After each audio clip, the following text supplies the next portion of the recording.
अस्मद्गुरु परमगुरु यतिवरपूर्णौ शयामुनं रामं पद्माक्षनाथसरजित्तेनेश रमारमापतीं वन्दे वन्दे बृन्दावनचरं वल्लवी जनवल्लभं जयन्ती सम्भवं धाम विजयन्ती भूषणं श्रीमान् वेङ्कटनाथार्य कवितार्किकेसरी वेदान्ताचार्यवर्यो मे सन्निधत्तां सदा हृदि प्रणामं लक्ष्मणमुनिः प्रतिगृह्णातु मामकं प्रसादयति यत्सूक्तिः स्वाधीनपतिकां श्रुतिम्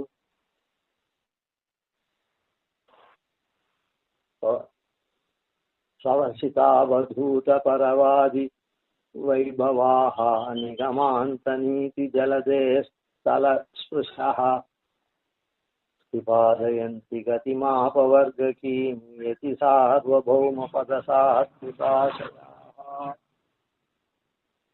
यति சார்வபௌமருடைய திருவடிக்கே ஆட்பட்டவர்கள் இருக்கக்கூடிய மகான்களுடைய பெருமையே சொல்ற வசிதாவதூத பரவாதி வைபவாகா தங்களுடைய மூச்சு காற்றினாலேயே பரவாதிகளுடைய வாதங்கள்லாம் போக்கடித்து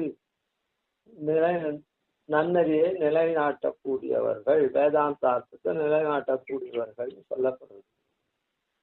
அதுக்கு காரணம் என்ன அப்படின்னா நிகமாந்த நீதி ஜலதேகே தலஸ்புஷா நிகமாந்தத்தினுடைய வேதாந்தம் ஒரு சமுத்திரமா வர்ணிச்சு அதனுடைய அடிப்பிரதேசத்து வரையில் அதனுடைய ஆழம் உள்ளர்த்தத்தை காணக்கூடிய மகான்களா இருக்கக்கூடியவர்கள் அப்படின்னு அதுல சுவாமி தேசிகன் அந்த வேதாந்தத்தினுடைய ஆழம் என்ன ஆழ் பொருள் என்ன அப்படின்னா ஸ்ரீமான் நாராயணோ நற்பதி அகில தன்மோக்யா அப்படின்னு சாதிச்சிருக்கார் அப்படின்றத அனுபவிச்சுட்டு வரோம். அதுல அந்த ஸ்ரீமான் நாராயணா நபதி அகிலதனு முக்திதா முக்தபோக்யா இப்படின்னு எப்படி வேதாந்தத்துல சொல்றது அப்படின்னு சொன்னா ஆத்ம ஐக்கியம் தேவத ஐக்கியம் திரிகசமதிகதா துல்லியதா ஐக்கியம் திரயாணாம் அந்நத்ர ஐஸ்வர்யம் இத்தியாதி அனுகுண பணிதீஹி ஆத்ரியந்தே ந சந்தஹா அப்படின்னு சொல்லப்பட்டிருக்கு. திரையந்தத்துல ஒரு மிடரா சத்சப்த பிரம்மசப்த ஆத்மசப்த நாராயண சப்தங்கள்னா சாமானிய விசேஷ நியாயங்கள்னாலே ஸ்ரீமான் நாராயணனையே பரதேவதையா பிரதிபாதிக்கிறது அப்படின்னு இந்த தையந்தங்களுடைய அர்த்தங்களை அப்போ ஆகமாதிகள் முத்தியாதிகள்லாம் இருக்கு. ஆகமாதி சைவாகமத்துல அது ஒண்ணு சொல்றதே சிவனை பத்தி சொல்றதே அப்படின்றதுனால அந்த மாதிரிலாம் சந்தேகம் வந்து திரையந்தங்களுக்கு சதா திரையந்தை ஏககண்டை திரையந்தங்கள்லாம் ஒரு மிடரா சொல்லிட்டே அதுக்கு தது அனுகுணம் அனுவியாச முக்கியோக்தி விஷ்டா அதுக்கு அனுகுணமா இருக்கக்கூடிய மனு என்ன வியாசர் என்ன இப்படிப்பட்ட முக்தி அதான் முக்கியர்களா இருக்கக்கூடியவர்களுடைய சாஸ்திரங்கள்லாம் அவர்களால் சொல்லப்பட்டதெல்லாம் எடுத்துக்கணும். அதையும் அப்படிதான் சொல்லியிருக்கா அப்படின்னு. ஏன்னா இத்திகாச புராணாபியாம் வேதம் சமூகமே அப்படின்னு சொல்லிட்டு அவள்லாம் சொல்ல இப்போ அதுல சொல்லட்டு தது அனுகுணம் அனுவியாச முக்கியோக்தி விஷ்டா அப்படின்னு சொல்லப்பட்டிருக்கு. சைவாகமங்கள் அதெல்லாம் இருக்குதே கபில ஸ்மிருத்தியாதிகள் இதெல்லாம் இது இல்லை வேதத்துக்கு அனுகுணமா சொல்லலை அனனுகுணமா சொல்றது. வேதத்துக்கு ஒத்த கருத்தை சொல்லலை தாந்தோனித்தனமான அர்த்தத்தை சொல்றதுனால அதுக்கெல்லாம் வேதத்துக்கு அனுகுணம் இல்லை அனனுகுணத்தும் சித்திக்கிறது. அதனால இந்த இடத்துல தது அனுகுண மனு வியாச முக்கியோக்தி விஷ்டா மனு அப்படின்னு ஏன் சொன்னார் அப்படின்னு சொன்னா, மனு சொன்னதெல்லாம் மருந்து அப்படின்னு வேதமே உத்கோஷித்தது. மனு என்ன சொன்னாரோ அதெல்லாம் மருந்து, ஔஷதம். அதாவது மருந்துன்னா ஔஷதம். ஔஷதம்ன்றது என்னது? அதாவது வியாதிய போக்கடிச்சு நல்ல நிலைமையில வைக்கிறது மருந்தினுடைய தன்மை. அதனால மனுனுடைய இது ஔஷதம்னு சொல்லப்பட்டதுனால மனு என்ன சொன்னாரோ அதன்படி போனோம்னா நம்முடைய வியாதி, அஜானத்தினால ஏற்பட்ட வியாதி இருந்தே அந்த வியாதியெல்லாம் ஒழிஞ்சு தெளிந்த ஞானவான்களா இருப்போம் அப்படின்னு. அதுக்கப்புறம் மனு வியாசகா அப்படின்னு சொன்னதுனால அந்த வியாசர் பராசரருடைய பிள்ளை பாராசரியா அப்படின்னு வியாசரை புகழ்ந்திருக்கு வேதமே. பராசரர் எப்படிப்பட்டவர் அப்படின்னு சொன்னா, பரதேவதா பாரமார்த்தியம் தத்வேனய சிதசிதீஸ்வர தத்ஸ்வபாவ போகாபவர்க ததுபாய கதிருதாரா சந்தர்சயன் நிறமீத புராணம். எல்லாத்தையும் அவர் நன்னா பார்த்து புராண ரத்னமான விஷ்ணு புராணத்தை பண்ணியிருக்கார். அவர் யாரு? பராசரர். அந்த பராசரருடைய பிள்ளை வியாசர். அப்படி பறக்கிற எழுத்தினுடைய குட்டி தவழுமா? அது அதுக்கு மேலதானே பறக்கும். ஆன மாதிரி வியாசர் பராசரருடைய பிள்ளையானதுனால அந்த வியாசருக்கு பெருமையை சொல்றது வேதமே. அந்த பராசரர் விஷ்ணு புராணத்தை சுவாதீன திருவித சேத்தனா சேத்தன ஸ்வரூப ஸ்திதி பிரவೃತ್ತಿ பேதா அப்படின்னு சொல்லப்பட்ட எம்பெருமானுடைய ஸ்வரூப ஸ்திதி எல்லாத்தையும் நன்னா பார்த்து சொல்லியிருக்க சந்தர்சயன்னு அப்படின்னு அவருக்கு. அப்படிப்பட்ட தத அனுகுண மனு வியாச முக்கியோக்திபிஷா. அப்புறம் முக்கிய சப்தத்தினால பிராச்சேசர், வால்மீகி, இதிகாசம், அப்புறம் சௌனகர், பராசரர், சௌனகர் இவாளெல்லாம் எடுத்துக்கணும். இதெல்லாம் பாகவதம் அது எல்லாம் சொல்லிருக்காரு. அதை அவாளெல்லாம் எடுத்துக்கணும். இந்த முக்கிய உக்தி, முக்கியர்களுடைய உக்தின்னு சொல்ற இடத்துல இந்த பிராச்சேத பிரபுதிகள் வால்மீகி சவுனகாதிகளை எடுத்துக்கிறதோட கூட ஆழ்வார்களுடைய உக்தி அதையும் எடுத்துக்கணும். ஆழ்வார்களுடைய உக்தி எடுத்துக்கணும். அவளும் ஆனா அது சர்வரும் அதிகரிக்கிறதான பாஷையில இருக்கிறதுனால அதை மற்றவர்கள் பிரமாணமா கொள்ள மாட்டார்கள். அதனால அதை இதுவா சொல்லலையே தவிர, ஆனா நமக்கு அது அருமருந்து போன்றது. எப்படி மனுவனுடைய இது தேசஜம்னு வேதம் சொல்லித்தோ, மருந்துன்னு சொல்லித்தோ, அதை காட்டில் நமக்கு அருமருந்தா இருக்கக்கூடியது இந்த திவ்யப்பிரபந்தம். நாம தெளியது செய்ய தமிழ் மாலைகள் நாம் தெளிய ஓதி தெளியாத மரநிலங்கள் தெளிகின்றோமே அப்படின்னு சொல்றது. அதனால முக்கியோக்தி விஷான்ற இடத்துல ஆழ்வாருடைய ஸ்ரீசுக்தியும் எடுத்துக்கணும். இதெல்லாம் வேதத்துக்கு அனுகுணமா இருக்கக்கூடிய தையந்தை ரேக கண்டை இவா எல்லாருமே இந்த மாதிரி இந்த பிரம்மத்தினுடைய தன்மையே ஸ்ரீபதி நாராயணன் அப்படின்னு சொல்றத மனு எப்படி சொன்னார் அப்படின்னு சொன்னா, ஆசீதம் தமோபூதம் அப்படின்னு ஆரம்பிச்சு சொல்லிட்டு வரைக்கு இந்த பூர்வகாண்டத்துல சொல்லப்பட்டதெல்லாம் அந்த எம்பெருமானுடைய ஆராதனம், தேவதா துவாரா பண்ணக்கூடிய ஆராதனம்னு ஸ்தாபிச்சு அப்புறம் அந்த எம்பெருமானுடைய பரதத்துவத்தை சொல்லியிருக்கார். இந்த பூர்வகாண்டமும் அவனுடைய ஆராதனம் தான் அப்படின்னு மனு சொல்லி அந்த எம்பெருமான் ஸ்ரீ விசிஷ்டனா இருக்கக்கூடிய எம்பெருமான் அப்படின்னு. தேவதிரியங் மனுஷேஷு உன்னாமா பகவான் ஹரிஹி ஸ்ரீநாம்னி லக்ஷ்மி மைத்ரேயா நாணயோர் வித்யதே பதம். இவாளை காட்டிலும் பரமான உயர்ந்ததான வஸ்து கிடையாது. எப்படி உள்புகுறானே நாமரூப வியாக்கரணம் பண்ணச்சே பரமாத்மா ஜீவனோட கூட பரமாத்மாவும் உள்புகுறான்னு சொல்றதே, அது பரமாத்மா யாரு அப்படின்னா பிராட்டியும் எம்பெருமானும் சேர்ந்துதான் உள்புகுற. கேவல நாராயணன் உள்புகலே.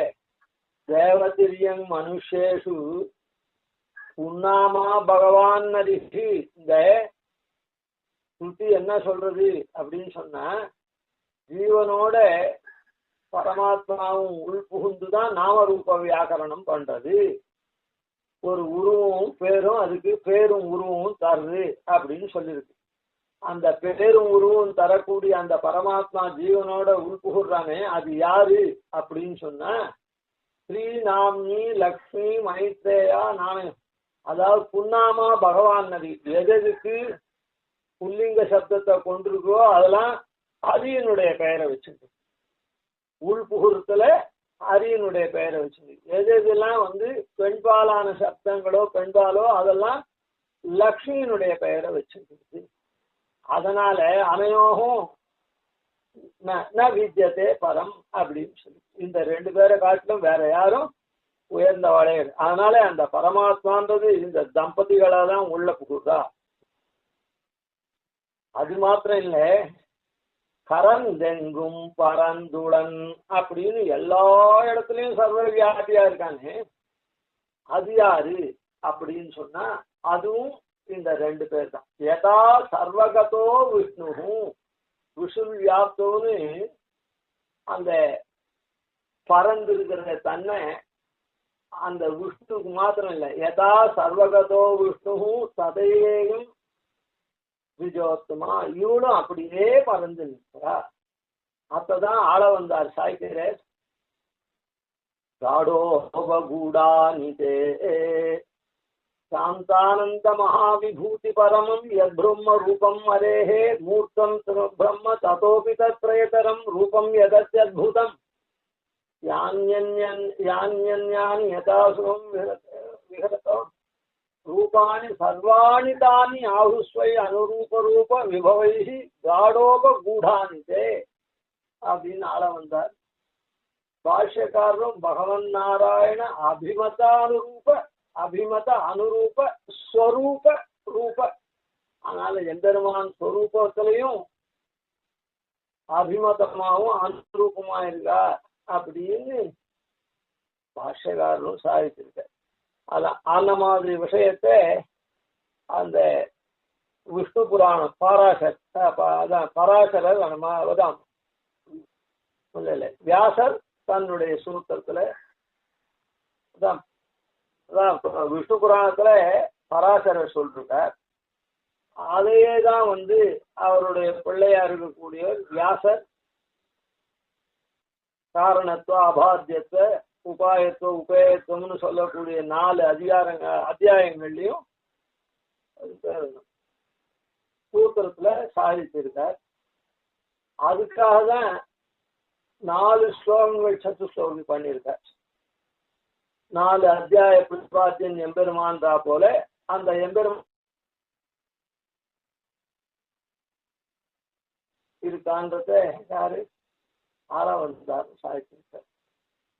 சரி, மனு ஆட்சி வியாசராட்சி அவெல்லாம் ஆழ்வார்களும் அப்படிதான் சாதிச்சிருக்கா.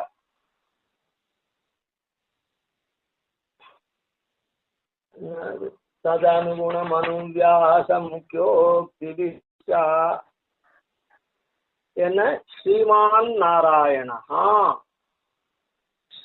ஸ்ரீமான் நாராயணா அப்படின்னு நப்பதி நாராயணன் ஸ்ரீமான் தான் பிரம்ம நாராயணன் மகாபதி நமக்கு பதியாக இருக்கக்கூடியவன் அகில தனு எல்லாத்தையும் தனக்கு சரீரமா கொண்டிருப்பவன் முக்திதா முக்தியை கொடுப்பவன் முக்த போக்யா, முக்தனால அனுபவிக்க கூடியவன் அப்படின்றது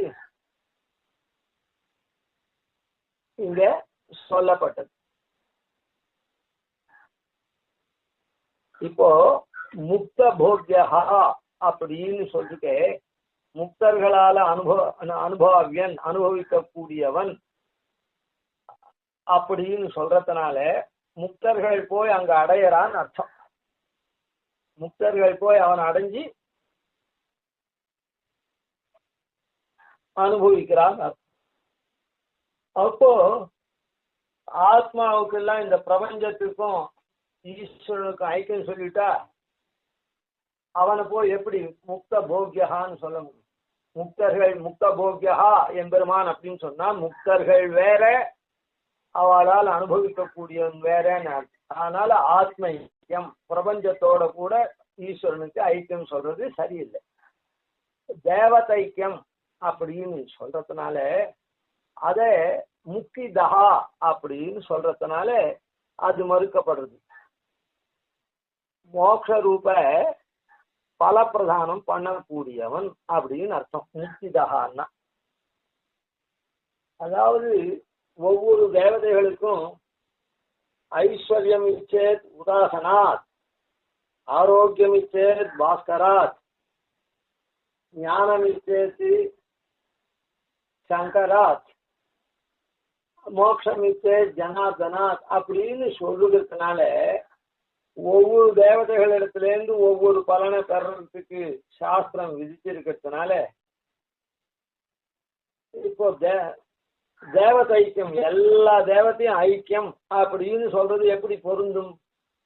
ஒவ்வொரு தேவதை. அதனால இந்த இடத்துல தேவதை ஐக்கியம்னு சொல்றவாளுக்கும் அது இல்லை. ஏன்னா உபனிஷத்துக்கள்லாம் ஒரே மாதிரியா ஸ்ரீமான் நாராயணா நப்பதி அகிலத்தனு முக்திதா முக்த போக்யான்னு சொல்றதுனால அந்த தேவதைக்கியம் அப்படின்னு சொல்றதும் சரியில்லை. அனுகுண பண்ணி அப்படின்னு சமதிகதா துல்யதா. இந்த 3 பேர் இருக்காளே அவ எல்லாருமே அடையக்கூடிய துல்யதா ஐக்கியம் திரயாணம். இந்த 3 மூர்த்திகள் இருக்காளே அந்த 3 மூர்த்திகளும் இல்ல திரிகசாமதிகதா துல்யதா. திரிகசாமதிகதா துல்யதா அப்படின்னு சொன்னா பிரம்மா விஷ்ணு சிவன் 3 பேரும் அடையக்கூடியவாள் அப்படின்னு சொன்னா அகில தனுஹு அப்படின்னு சொல்றது. எல்லாத்தையும் தனக்கு தனுவா கொண்டவன் சரீரமா கொண்டவன் எம்பெருமான் அப்படின்னு சொன்னா 3 பேரும் சரீரத்தினால பேதமா இருக்கக்கூடியவன் அப்படின்னு சொன்ன எப்படி மற்றதெல்லாம் சரீரமா ஒருத்தர் கொண்டிருக்க முடியும்? 3 பேர் எப்படி மற்றது எல்லாத்தையும் சரீரமா கொண்டிருக்கான்னு சொன்னா சொரூபம் ஒண்ணு, சரீரம் தான் வேற ஒவ்வொருத்தருக்கும் அப்படின்னு சொன்னா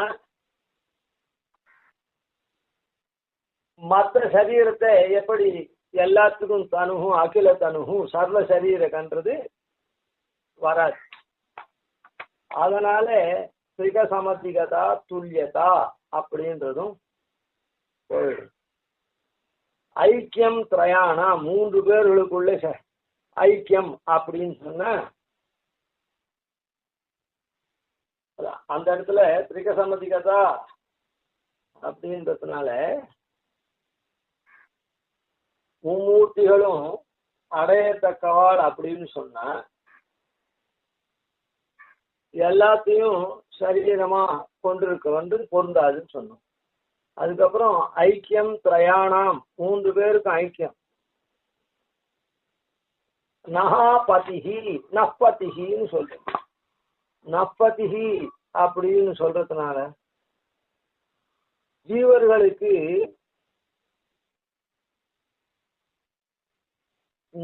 ஜீவர்களுக்கும் எம்பெருமானுக்கும் ஈஸ்வரனுக்கும் வித்தியாசம் இருக்குது. அப்படி இருக்குதே அவன் பத்தி நாமெல்லாம் பத்னி ஸ்தானம் அப்படி வச்சுக்கோம். நமக்கு அவன் பதி சுவாமி, நாம தாசன், பத்னி, ஸ்ரீ பிராயம் இதரன் ஜகத்து அப்படின்னு சொல்லிருக்கிறதுனால அப்படி இருக்கும்னா 3 பேர் எப்படி பத்தி ஆவா? ஐக்கியம் திரையாணாம்னு ஒருத்தர் தானே பத்தி ஆக முடியும். அதுக்கப்புறம் நாராயணஹா. நாராயணஹா அப்படின்னா அந்நியத்ரைஸ்வர்யம். பிரம்மா விஷ்ணு சிவனை காட்டிலும் உத்தீர்ண பிரம்மம் இருக்குது அப்படின்னு சொன்ன இங்க நாராயணன், வாசுதேவன், விஷ்ணு எல்லாமே ஒருவன்.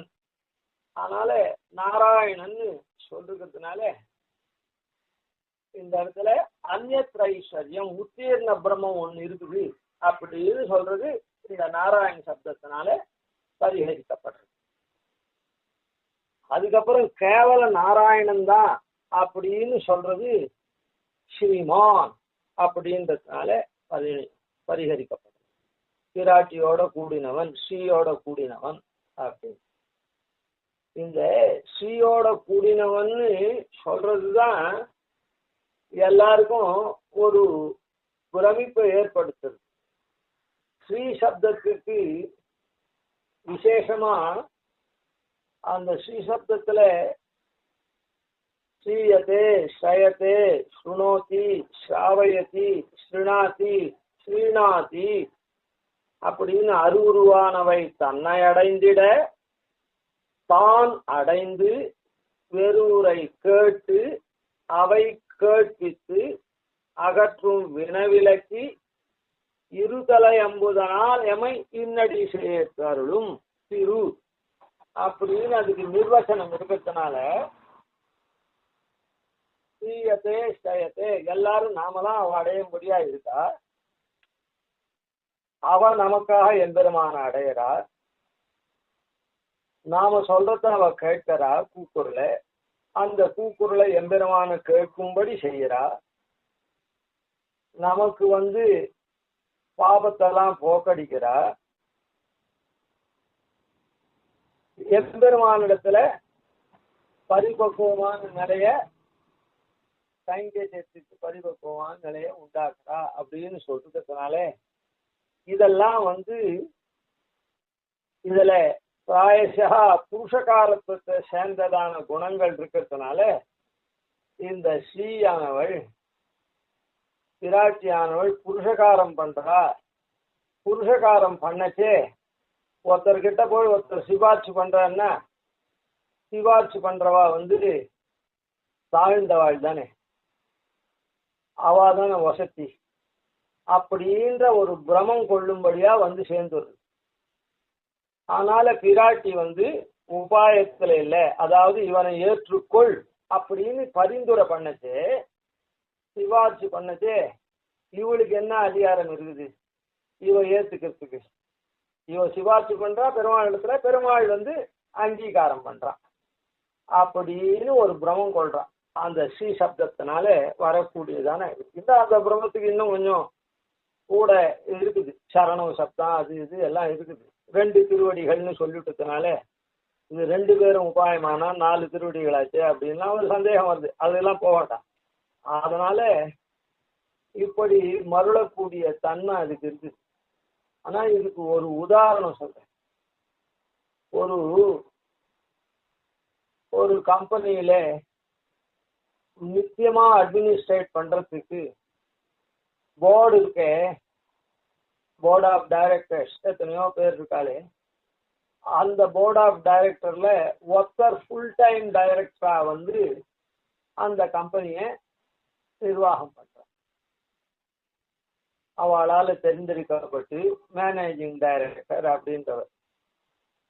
இந்த மேனேஜிங் டைரக்டரை அட்ரஸ் பண்ணி தான் அங்க வேலைக்கு எதனா ஒன்றும் எந்த ஒரு காரியம் இல்லை, மெட்டீரியல் சப்ளை பண்ணணும் இல்லை மெட்டீரியல் வாங்கறதுக்கு ஏதோ ஒன்று வச்சுக்கோங்க, எதுவாக இருந்தாலும் அவரை குறித்து தான் வரும், அவருக்கு அட்ரஸ் பண்ணி வரும்.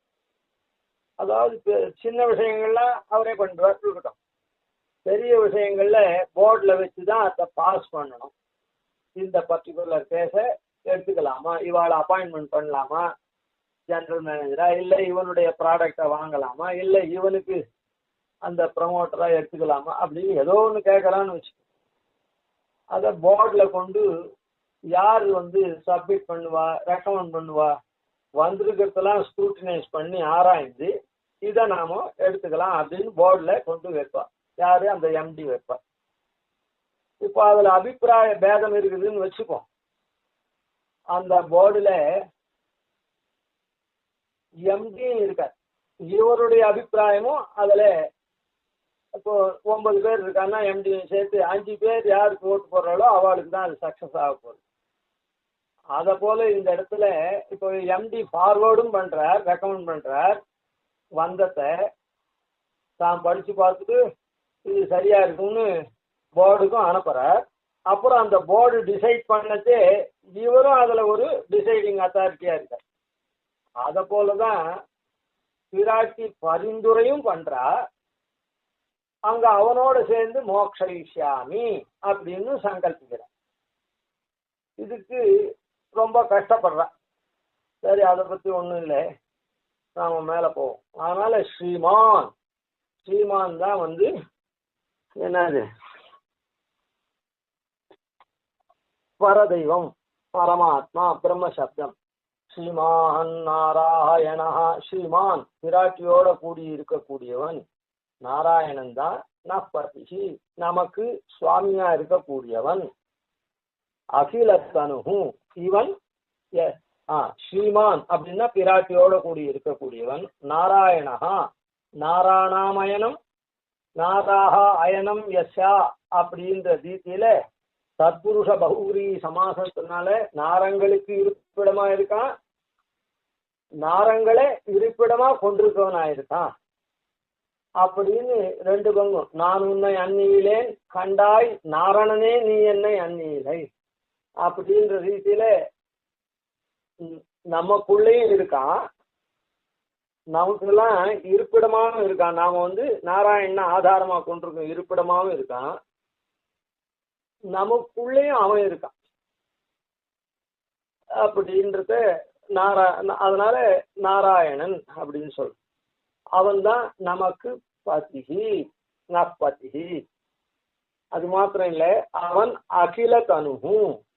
அகில தனுகுன்னு சொல்றதுனால எல்லாத்தையும் சரீரமா கொண்டிருக்கான்றதுனால ஒன்னுண்டேவும் உலகும் இரும் மற்றும் யாதும் இல்லா அன்று அவன் தான் இருந்திருக்கான். யாரு? இந்த ஸ்ரீமான் தான். அவன் தான் எல்லாத்தையும் சூக்ஷ்ம சேத்தனா சேத்தன விசிஷ்டமா அன்னைக்கு இருந்திருக்கான்.